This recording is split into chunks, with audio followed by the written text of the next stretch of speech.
kakang isubra kakang matubo hayung go phai kha mưa thang na ba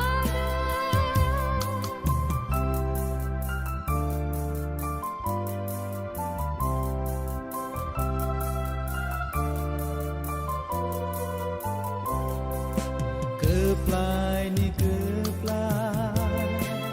bugra ni bugra sungno phiyo khai sansar samsok menang mahal pohon sensaka meri ni okta Giêsu Achaia Bethlehem ni buwan logo ay doni sada asay paika ay bisa hangay kulunga ay bisa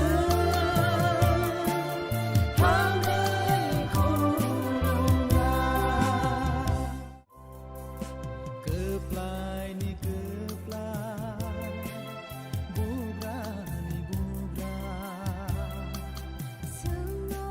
phiyo khai sansar samsok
nâng lệ maya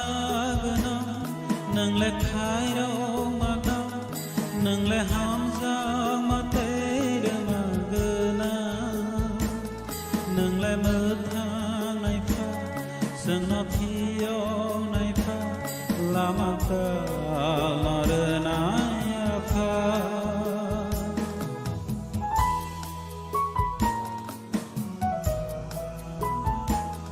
nâng lệ maya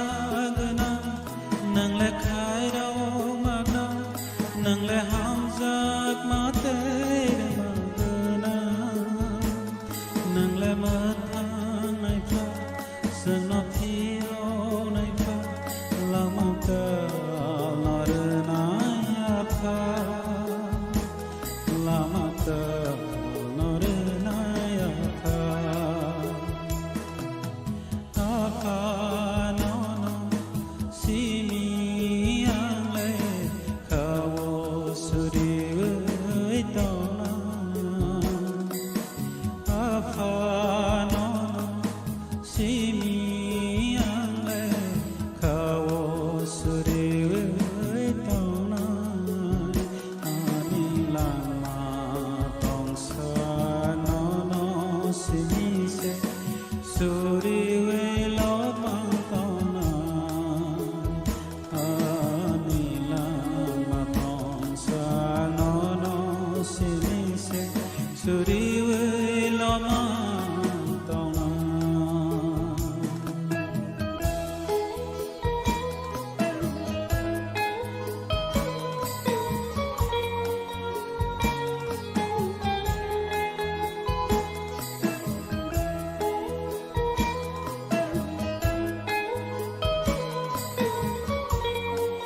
pasazla polata nang si mi lobja na sugo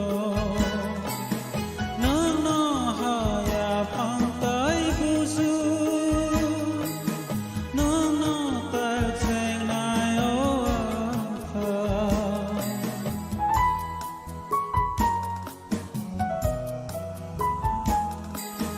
nang le pasazla polata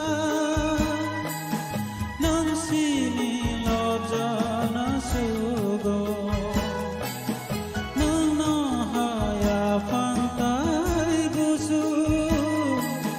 nang no tak seng na yo fa nang le lama ka ham sana pogo nang le lama ka bơi sana pogo cơ thể na la na ro no si mi ang le khao suri tao na no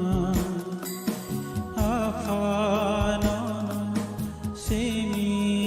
ang le khao suri tao na ani la na tong sa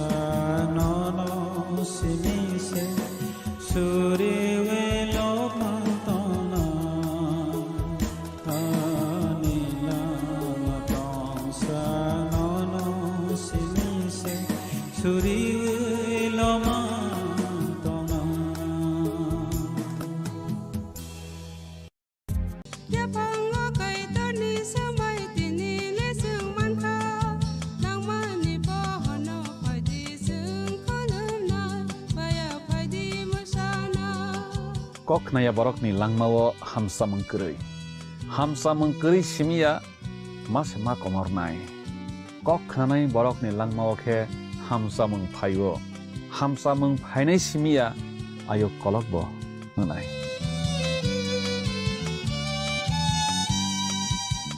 su ha wo kai to ni sung sa sa sung sa ra khap sang ma phong pha phai di sung ba sa ri ra ba ra sa bai pi nai ham dak ma phai di sung ko nam nai ba ya phai di ma sa na ô ta khổ đó bu khổ đó phải bay đi khá kịp đi Sini bekhaw tamo tong saideman jolima naislema naiman yangma khamrema bukharna musuma bunina sakni khlainana ni musuma akoro abo tirakno khibiya sak jesuk pano suridi sandi kapui hopung sapung sandi mangla Sungsar ni magpainay ka wan so grinoro nai jasidi o takoro bukoro pai baby khaki filbi जों जत बरकनो साइमान लायो जों अ बसाकनो याकारमानि ओला टंथाय गोरोंनै बिसिङाव जेसा कायसा टंथायसे जिनि फला सगुइनाय पाबुकनो जरा बर तंगुइनाय आबनो थिक खलायरकनानि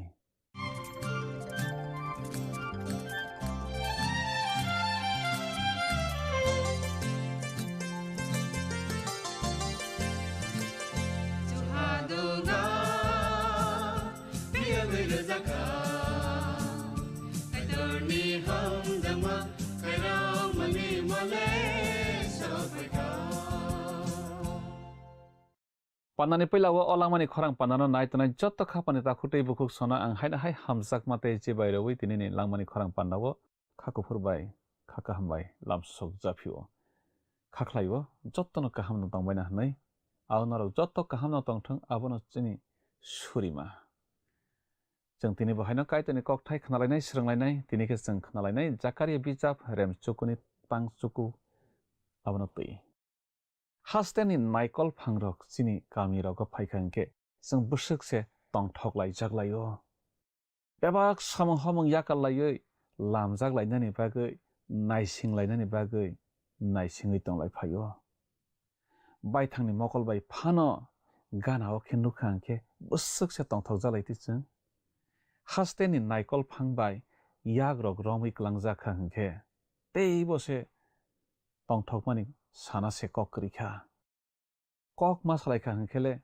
लेंमा सुदासे पगै पाइलायजों हायंनि नकफां जत्तनि स्लाय फान गोबांको काइतर चिनि थानियो फाइखा जों बोसोकसे तंथकनानि कक खास्रांनानि कक तामहिनबा बसे जोंनो मोथाङै मोननाय तै केबया अ कक थाइनो तै जों ताबक खोनानानै थाङै दङ गाहामके जों खोनालायनाय स्रोंलायनाय तामके सिगां रोजाब मोंतांसा खोनावै बोखानो तियार खालायना लायग्रोनो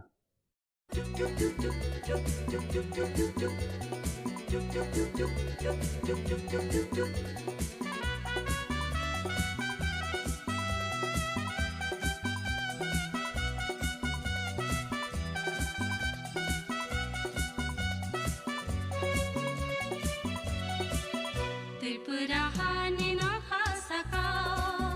सगदाका सावै भैसका अब के बोय हिम्बा जिसुसे काइतोनि हानि मोलबो सोफाइका त्रिपुराहानि न खासका सगदाका सावै भैसका अब के बोय हिम्बा जिसुसे काइतोनि हानि मोलबो सोफाइका त्रिपुराहानि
Knawi tontonai kapani kicina ang tinini olang mani khurang pandawa motanai sa subra Yesu Kristo ni mangka tharbai haino hai kapang ya pari lam sok japio kicing tinini pandawa ke jang khnalai wana tesrang lai wana smai ka chamni Zakaria bichap rem chukuni tang chukuna tei knawi tontonai kapani kicing jang pila sakang khok tangai na legrasnai Zakaria bichap rem chukuni tang chukuna tei oro jang sijakno kicing o Zion ne busajak tong thokdi o Jerusalem ne busajak khnadi Nini thani nini bubakra phaiwi tongkha bongkha soi teboni oro một thằng man mừng tòng ngô bộ bê lai quên nên nè tê corai bê tua vô kasazak tê corai bê tua zực niệm bushani arose bo kasazak này chừng đó Zakaria bichap rem chukoni tang chuko sijak no kiching o butang belai khe nang sok jak butang kiching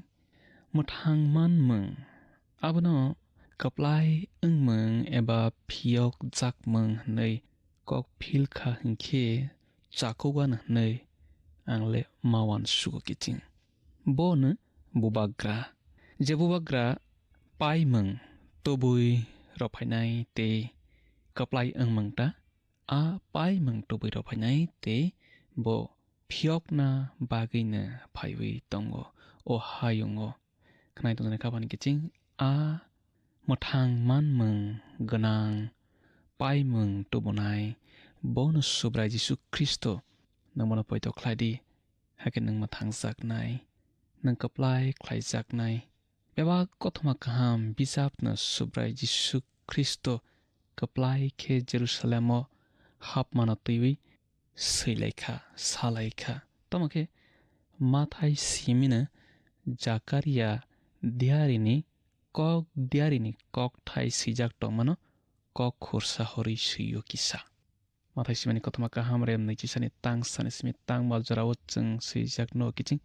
borok Jerusalem sok paite tui phruke tui thai phang ha thai ni bet phagi wo thanglaikha jisuaro sagri khorok nei rokno hai nei sai rohorkha buskangni a kamigo thanglai aro sogui khena norok korai petua bsa masa bumabai baksa khajak khe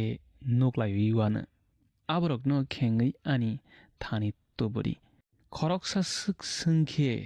hoda omarono samon nangjago nei sadi aboni loge ne bo roir horwana khuaiwi a diari salangmani kok nang phaina bagise omango Jayon kamiyongno sadi nahodi nini bubagra nini thani phayo bo korai petua wo kasajak korai petua masa wo kajak nei jeng mathai simani kothma kaham rem nei jisani tang sani simi tang ba jorawo seijak no kiching Zakaria diari samani o Jayon ni busajak tongthok di homano sayai mathai khe sabo Jayon ni busajak no nung sadi nei bongka soi te mathangnai seba male sobrai Jesu Christo khnai tongna khapani giching sobrai Jesu Christo no kabui bono mathangnai bono lama nung bono simi no poito khlaidi te ke bono ya bo simi se soi kabui te bo simi se mathangnai bo bai thang sama tong kiching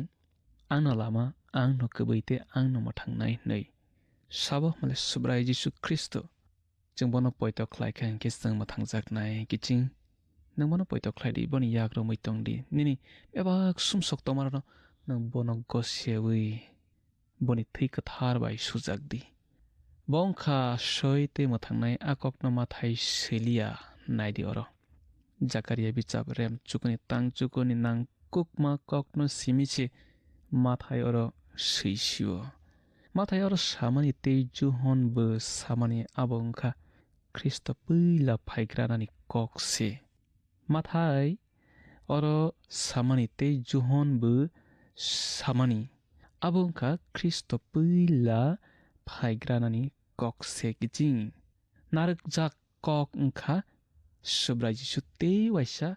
phaipi proni kok oro Zakaria kok diari rem chukuni tang chukuni kok bisingni narak jak kok ngkha sobrai Jesu Christo te waisa o hao phaipi proni kok sobrai Jesu Christo puila phaiwi khaksangni yabrei sakawa kasa phayo tebo khaksang mungna tobui phaigra kha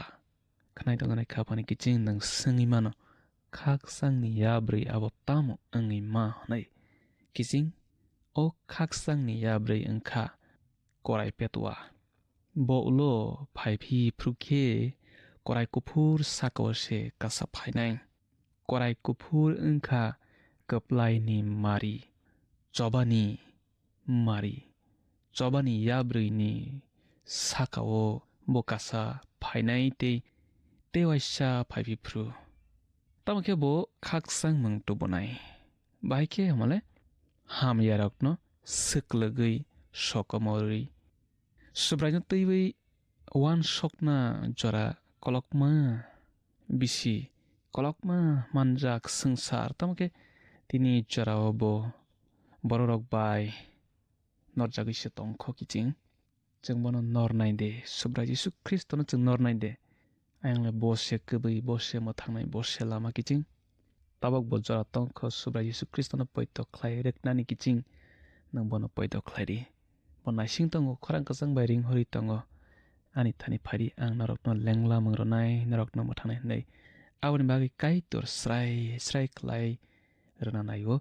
sajla phirogui phaiphinai bobagra angei hayungno naikol phainani khnai tonai khabani kiching bisisni tekto kotorni yagulo bisis saisaro mui subra Jesu Kristo kathar basarokno teiwi o hayungno naikol nai afro kap mungkirei walailai mungkirei hamjak mung simino kuplang nai tongthok mung simino kuplang nai bopuila o hao phaigra khe chungno phiogui mothang nani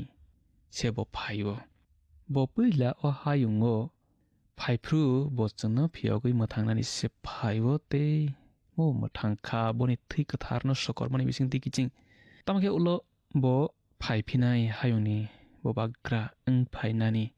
Zakaria okokno teiwi palman chakralia tini kwbangma borok tongo amno teiwi palman jagya angbainai kiching Simon Peter bo sawo Zakaria simia kubundiari rok san okokno teiwi palman jak laya angbai kha nei Peter bichap kangsa remsani tangsi bai tangsi sawo chung okokno seijak nogo norok mothang jakmani koksai manna bagui deri rok cherui naichom laikha kaitor norokno khairogui ronai homani kok borok salangkha Kristo masatok jaknai olokhe sengsa sa khlaijaknai nei borok safru abo borok bahai khe ungno nei borokni bisingo tongnai Kristoni pholabai naichom laikha subra Jesu Kristoni puilani phaimung bai ulni phaimung kaisa butango se phan bolai jakba diari rok cherei naichom laikhata subra Jesu Kristoni puilani phaimung bai ulni phaimung kaisa butango se phan bolai jakba diari rok cherei naichom laikhata kiching tamake borok pher laimung no romui manlailia ulni phaimung bai swkangni phaimung no teibi haifana phola seiro tuino borok buchilaiya phano masilaikha Simon Peter khe kaitorni phola bai pher laimung no phonogui rokha Kristo waisano tekto manna bagui borokno phiogui mothana bagui phaibo o hayungo khnaitonai khabani kiching subra Jesu Kristo nono ano chungcho to sangsarni sumsok bai kobol jagui tongnai borokno mothangnani bagui bo o hao puila phaigra khatei bo nini ani bagui krus sakao khasi chakha thilangkha botei waisa phaiphi phruke o hanon naikolna bagui chungsasa ke phainai kathar busarokno teiwi khnaitonai khabani kiching nang sengui mano aro kathar busarok byangni aro duljaknai nei khnaitonai khabani kiching nang tumungno subra Jesu Kristono baithani mothanai sanai poito khlaima tongkhangki nung mulphiliti saitlanjaknai abo tini khana eba talsani olofana ngimano bofronai kebo saimanya ati saitlanjaknai rokno boyabak sake o hayungo bisi saisa ni jora ni bagui aro tonani bagui ma phaibainai Jisu bai baksa mathai kheba kaitorni phola bai sirajagui nangmani no simi sakagui Zakaria bisabrem chukuni tang chukuni no Kristoni phainani kokno sawi rekhata Subra Jisu Kristo kaplai khe Jerusalemo happhai maniba tabokni hayoni kotor kologrokni happhai mangbaiba soljaknai sekri takiching bo logeo bono lobnai rok bai kwrui thakjak gjarok mangse bo logeo bono lobnai rok bai khe phailaimani a borok rok kwrui thakjak gjarok manggjase kiching Subra Jisu Kristoni loge loge khe phainai rok kwrui thakjak gja chamung nungmung sana nogo kwrui nog huk sana kwrui rok gja mangse kiching tabukni kotor kolog rokni uklogo phainai rok kheba kwrung kwrung thakjak gwnang gwnang thakjak rok gja kiching rwkthar jaknai bo haino kwrui jana swbakmale Subra Jisu Kristo rwkthar jaknai rok bo kwrui ja rwkthar nai rok bo kwrui ja Subra Jisu Kristo bo kwrui ja boni loge phainai rok bo kwrui ja kwrui bai kwrui nota Subra Jisu Kristo kaplai khe Jerusalemo hapma jorao rum songrok tongkhe muse munilaibai khamang nei mawan so kiching ama haide tuma kaplai khe hapma ba hnei rum ni borok rok munilaibai khamang hnei ama haikhe borok salai munilaibai khamangta borok ni thani Subra Jisu ni kaplai khe hapmung belai kotoi kisi sa chokya klaio kiching sbarok ni thani malai room songrok ni thani room songrok ni kotor kolog rok ba kwrung kwrung gwnang gwnang rok no tibise omai khe bodol bodol khe hablai phaio jengbo Kristo bo asuk bwirok hai khe wngna naiya klaio kiching chini Subra Jisu Kristo bo asuk bwirok hai khe gwnang gwnang kwrung kwrung kotor kolog rok no tibui asuk hap phainani bwkha kwrui boni thani Jerusalemo korai petua kasama bo boni langmao asuk se kwrui hnei phonokna naima se abo bo aro klai khe habuinani kaplai khe bo aro habuinani kok swkang dul busokjakya Subra Jisu Kristo a Jerusalem noktharo kaplai khe habuina swkang dul busokjakya bo siring siring khe se tepsa khlaise hapnani naimani bo jefruphano borok bai tongna naiya kate kate uise bo tongnani ni naibo Aisaiah bisap rembrui chinai ni tangnai o chung swijak no kiching bo chiriklak khorang torglak bo merarokni doglamtui habotui borokni aro ni kharna katena naima seomo bo wanamasingsa samung khlaimani yagulobu bo kate kate uino thango kiching taboke bo joto bai se phang phang khe nukjaknai jat khese phaisio bo joto bai nukjagui hapkha tabuk niole bo kaplai khe Jerusalem noktharo happhru bonaio kha rwsokmung bonaio kha chapmung tamni hinba srapsani bagui phano dopha bono borokni bagra hnei borokni masia hnei wansokna nangnai abono bonaio Pharisai songrok soino salaikha sangsar boni onklok rwkthar laikha hnei khnai tongnai khapani kiching Subra Jisu Kristoni onklogo phainai rok boni onklogo rwkthar nai rok gwnang rokya kwrung rokya nungtui angtui chokya kwrija rokno agini jorao bo Subra Jisu Kristoni jorao bo bisingo haphaifru Jerusalem lilagui thangkha bo bwskang bwskang phano belai koinene khnai tongnai khapani kiching Subra Jisu Kristoni tongmungkha belai koinene kungsukmung kwrui जों दिनै सुब्रा जिसु ख्रीष्टनि सामों दांनाय रक सुब्रा जिसु ख्रीष्टनो पयत खालायनाय रक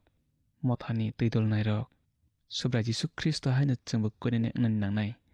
Zakaria samanono mathai sao bongkha soite koinene nei khnai dongane kapani giching chung subra Jisu Kristo hai soite koinene ngani nangnai hakese bochungno hamjak kubui hamjak suknai borok sabayo korai petwao Jisu kasamani abo koinene ni mari nei abo angle asuk gothok jak sokya kho giching elembago korai engkha chobani mari stesa korai petuao se bobagra kasao jepro borok khaksang laibo korai petua buagrani kajaknai se ungsio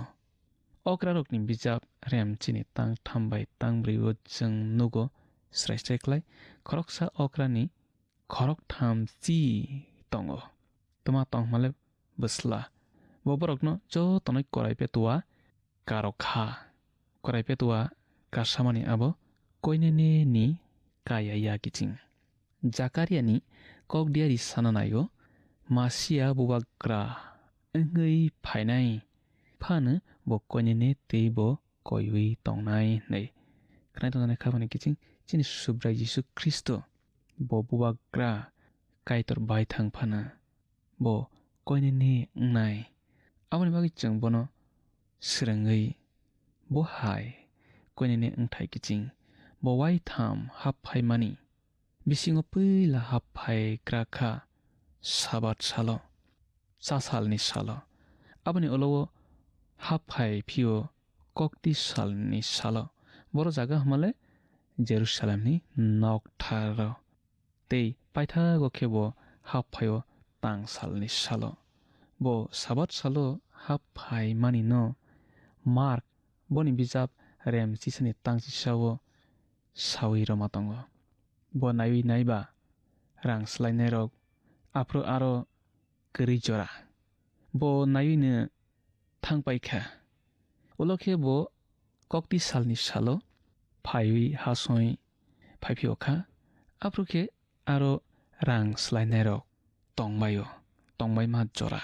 aprokhe bo nok thar no pharsi khlaikha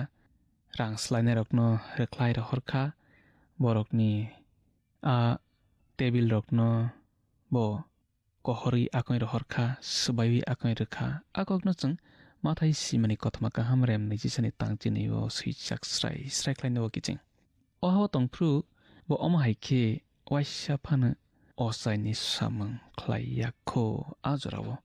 hebrew bisap seinai sao po ohao osai engphaiya nei hebrew bisap rem chani tangbrio okokno chung suichak no kiching kebo osai nokthar pharsi khlaiyakho tamake bo kokti salni salo phaipi prule nokthar pharsi khlai phaipikha subamle subra Jisu Kristo knai dongna khapani kiching subra Jisu Kristo nini langmao nini bokhao hamya nukha hangkhe kosom nukha hangkhe bo abono pharnani muchungjago nangbono pharnani redi aboni ulokhe bo tang salni salo bo phaiphiokha aprokhe bo khaichang bufang no sraikha hake bo noktharo sok phai khen osairokni bokhrorok te okrarok bo phrangui tongma thaio phailai baikha hake singlai phaibekha bo phanbai bo omo haikhe phrangui tongphailang nei te sabo o phanno rolang nei borok ma singlai phaibekha khnai dongna khapani giching chung tini asuk jonarno khnalaigra sinai subra Jisu Kristo nang poito khladi bo sisana mathangnai buskani panda malai phiswana kaito nangmai tongsteng khapani kiching belai ke hambai o pandano khalogui nai tomani bagui te panda paya sakjora kaito ni kokthairokno khnaragui srangragui tomani bagui no hambai marawo jang pandani paithako sok phailaikha panda pairolaisinai tamake tai kisisa tini khnalai marokno moito khlaiwi jang pandano mathago bukhak thanglaiona jang tini ni sranglaimung pandao khnalaikha subra Jisu Kristo no o koinini bubagra bo simise jangno mathangui mano chini pholano mathangui mano bo simino jayonni sajak norok belaikhe tongthoklaidi tamni hinba bo norokno mathangnani फाइदङ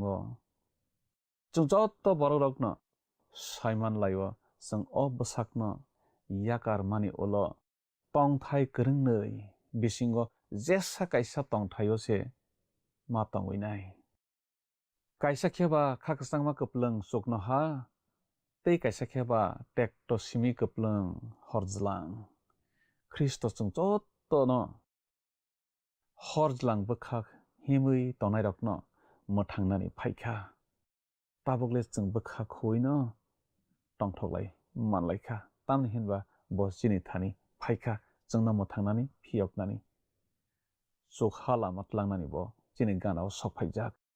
फाइदि अकक थारनि बागै जों ताबा कायताना हामबाय रोलायनाय दै सुरिबै पान्दाना मोथागं बखाक थांलायसियानो सुरिनाय आफा कायताना न बेलायके हामबाय निनि हामजाक मानिनि खायरक मानि बागै नों हामजाक मानि बाय नों खायरक मानि बाय नों चोकना हाव तंयावै जिनि थानिव फाइखा जिनि गानाव तंखा जोंबायना तंखा ते आफा कायतर जों जेफ्रु जंजाल बिरमान वकलायनाय नों लगी लगी न आरानि फियग आफा कायतर नों जोंना पद्रे पद आरि रकनि यागनि फियग शैताननि यागनि फियगै दङ न बेलायके हामबाय निनि हामजाक मों निनि खायरक मोंनि बागै पान्दा नायतनाय जतनि नि बसारक न सुबादि निनि हामजाक मों निनि खायरक मों न बुजि नामानानि ते आफा कायतर नों बरक न निनि हामजाक मोंबाय खबै दंदि निनि थानि सूर्य आफा कायतर पान्दा नायतनाय निनि बसारकनि बागै बरकनि सामंग सोरों मंग तांमंग हामारि रदि सुरिमा जिसुनि मुंबाय साना आमेन बेलाय बेलायके हामबाय खापाने ताकुकते बुकुक सं जत्तन पान्दाना नायतमनि बागै जों बुस्कानि पान्दाव हायनाय मालायलाय फिसिनाय दिनै आसक नंसिथों कायतर नननिनि नगद जत्तन हामारि बाय खबै तनासिथों हामबाय हायदि थांनाय पान्दा साकारिया दियारि बिजाबनि सोंमारिनि साख्लायमुं खोनालायग्रानो थांनाय पान्दानि सोंमारिनि साख्लायमुं ओंखा बि मोरोगनाय खाफांनि गिचिं फायदि दिनैनि सोंमारिव हाबलायवानो दिनैनि सोंमारिखे साकारिया रेमचुकुनि तांचुकुव बुबाग्रा नति तामसा ए गाहाम कइनेने बि गोथार सि गोनां दि फानग्राक खाफांनि गिचिं असोंमारिनि साख्लायमुं खोनाफुंनि दामस्निनि बिसिंगन जोंनो ए बि सि डि बमो ओंनाय साहरबाय जादि जिनि नाम्बाराव वाट्सएप एबा SMS खलायै 8414859961 साहरफ्रु नरकनि मुं निकुमाबो सि रहरखे बेलाय न हामनाय नों पान्दानो जाजाखना हने खाख्लायो जोंनो मिस कल खलायदि हाखे नों बो कप्लाय ओङै मानवानो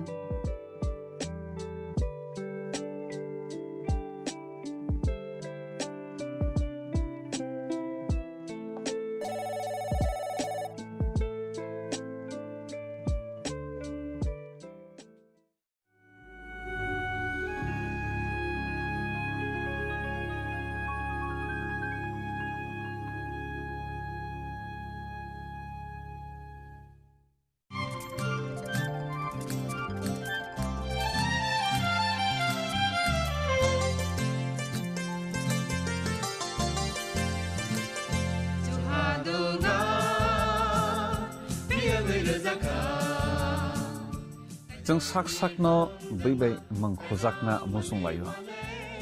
मैतक थाइजाकनानि मुसुं लायो एलेम बाक्साव कायतनि सामं थाइदि हाके बरगक गोदो मारमै गोथां टं साक नना मैतक थाइ तंबायबाना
Osubrayu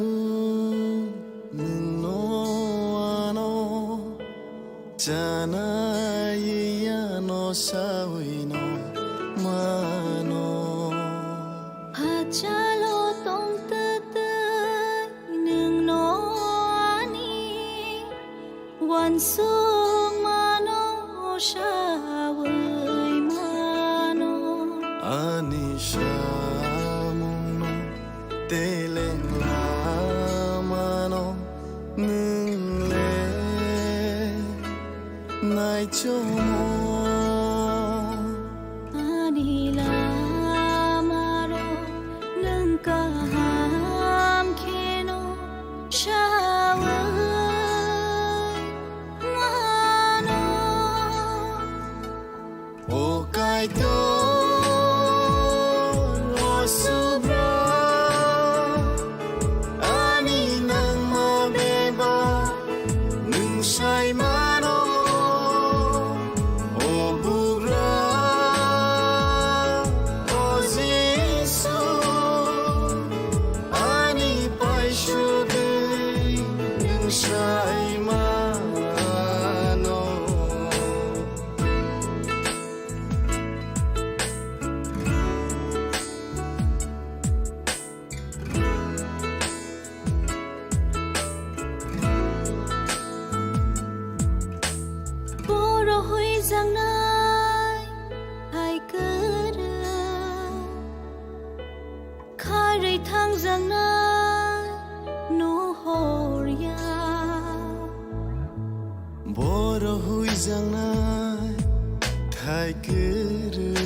Kari thang giang nai nuhurya nung nin fola bai khe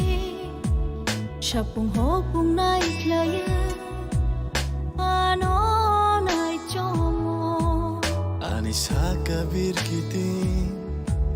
klayani tongmo nung le nai chomo o kai to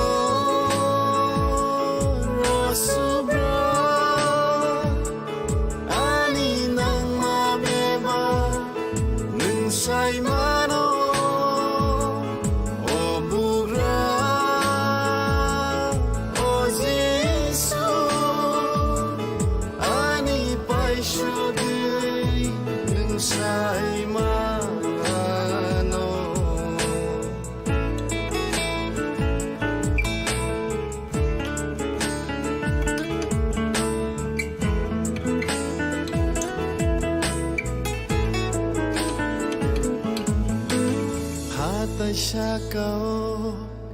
boneng tonggo habising hui jakbo aro tonggo hata shakao boneng tonggo habising hui jakbo aro tonggo o singsaro Mokoli kharu hui jang nai thai kuru ani tong kre be bang nung le bang fang no no o kai to rosubra ani nang ma be ba nung sai mano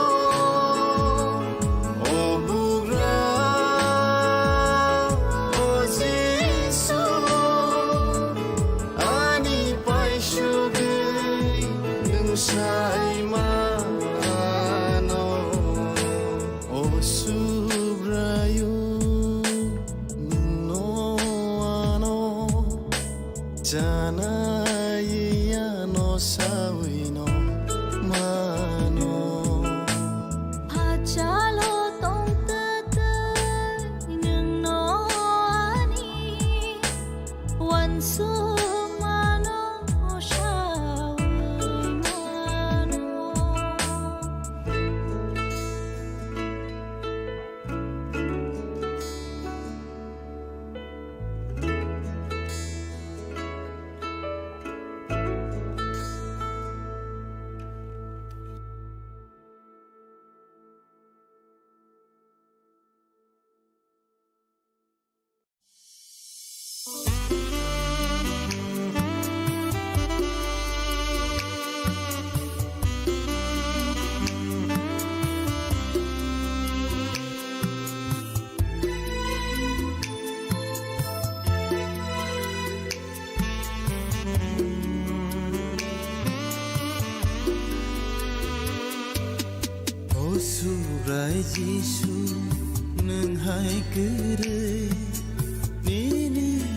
hamzagmano subaya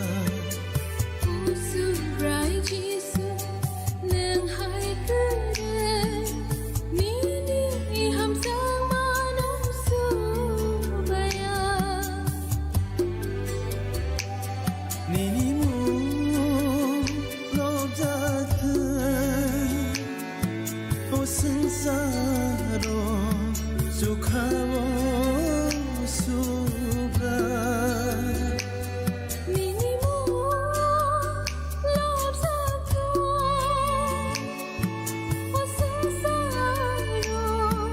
sukhawo subra O subrai Jisu nang hai kere Nini hamzagmano subaya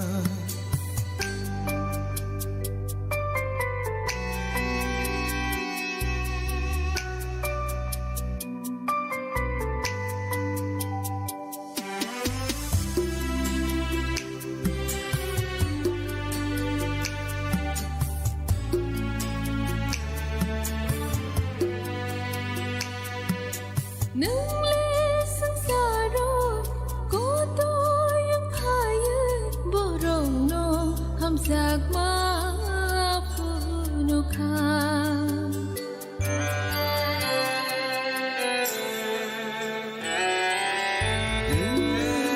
Saro oto yang faye borono hamzagma funukha Lê maya gana Subrai Sương xa rô Nini khai rô Mare phai khai le maya gena subrai sangsaro nini khairo mar phakha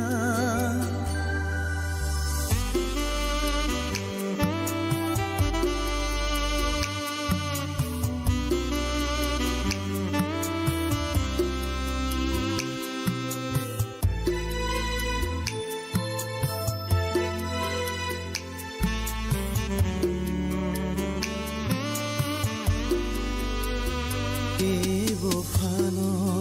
kere Jisu nang khai langar Soi doni samuro